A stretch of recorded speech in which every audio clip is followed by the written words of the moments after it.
Now he has an even bigger hurdle to cross.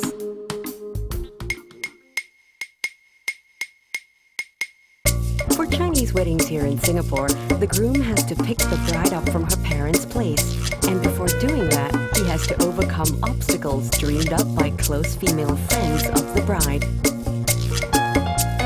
The groom has to bribe them in order to see his true love.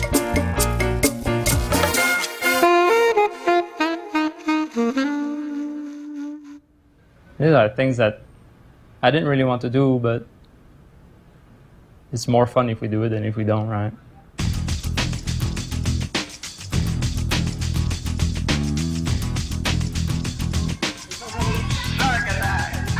The 1st of April 2006. When told about the things he needed to do on their big day, Max realized it wasn't just an April Fool's Day joke. On our wedding day, I had to do so many special things I had to go through before I could go and finally see her in the room where she was hiding. I had to sing songs.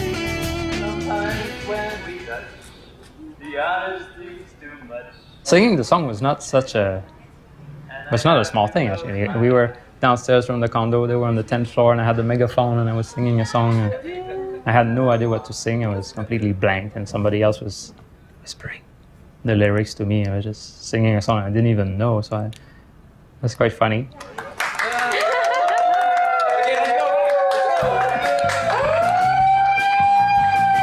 Eat wasabi sandwiches. So you have to go through with Adora, through all the phases, all kinds of cakes in life. Okay? Okay, everyone take one. Oh yeah, this is cool, this is cool. Yeah, you have to dip into the honey. In the honey, go back. My life's gonna be bitter from now on. Oh, better. And I had a quiz, many questions about Adora's life. What food will Adora never eat? Never ever. Peanut butter. Wrong. And also we had to find the right key that would open the door where she was hiding, but the keys were hidden in big blocks of ice. You got with the key? So my band of brothers and I were chewing on the ice, which is not something I like to chew on. Hello.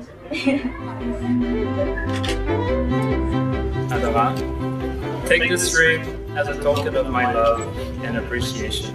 I give you all of my trust, all of my tomorrows, and all of my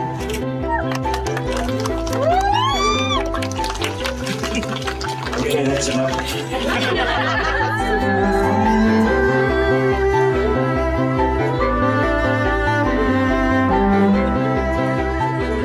On the wedding day, and the groom has to make a toast, and the most beautiful thing he said when he got up on stage, took the mic, and then he said, "Japa boy."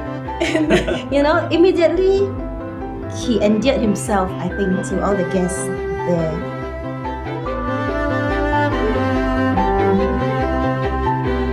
Max is really laid back, which is great because I'm the kanchong kind. Beautiful here. Beautiful here indeed, in the middle of Brussels. We're in a place where... Adora is very intense.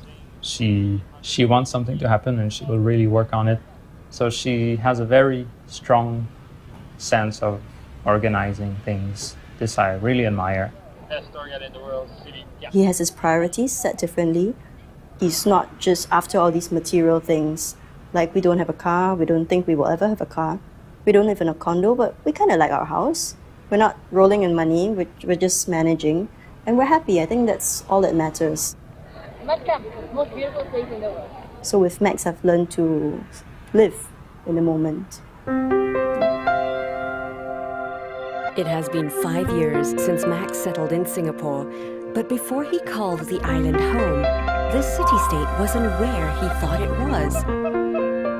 Before I went to Asia, I used to think that Singapore was a big city in China.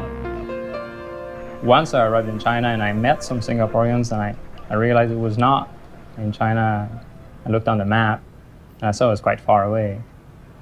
So there was a very big contrast in terms of orderliness. Everything here works so well. The MRTs And the buses, they're so clean, so nice.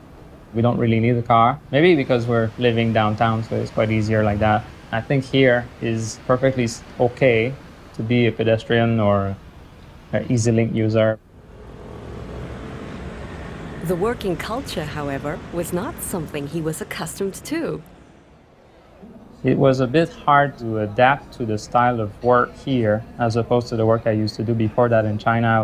As a foreigner, we were treated like kings who maybe they wanted to keep us, so they treated us so well.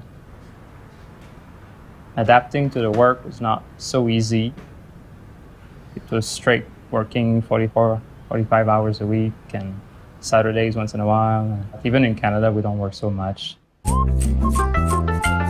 And to add on to that culture shock, there was that slight issue with the local cuisine. Max prides himself on his adventurous taste, but if they say that the way to a man's heart is through his stomach, Max probably found it slightly harder to relish the love for certain items on the menu. When Max first came, one of the places we brought him to was to have fish head curry. And I love fish head curry. My family loves fish head curry. So I thought it would be nice local food to introduce to him. But to me, eating a fish head is totally gross. Fish head is what we discard back home. Do you like it now? Likewise for Adora. Pork jam, but it's a spread made of pork fat, mostly. And it's breakfast food. And we just spread on the toast and your brother likes it. Not me. Oh, your brother likes it. Yeah. Did you give it a try? No. You didn't try? No. And then you say you don't like it.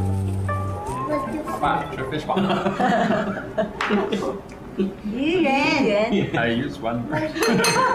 Yeah, man. The difference becomes not so candid when it comes to expressing themselves, though. She comes from a family where the parents settle a fight by not talking to each other for a day or two. So I don't have any specific example, but whenever she's angry at me, she will not answer any of my questions.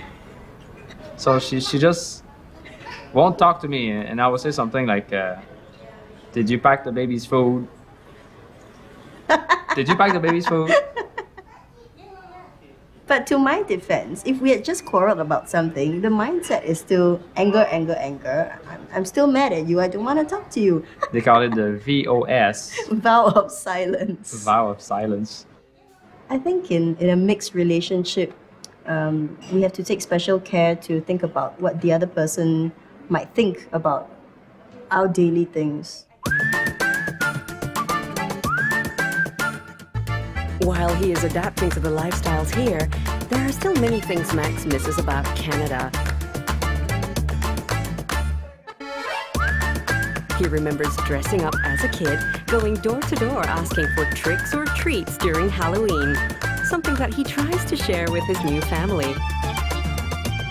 And growing up near the Canadian wilderness allowed him to climb mountains, camp out by the lake, and enjoy the great outdoors. That's one thing we don't see much of in Singapore is the horizon. Before that in my life, I would like to go atop a mountain in Canada. Not big, like 1,000 meters.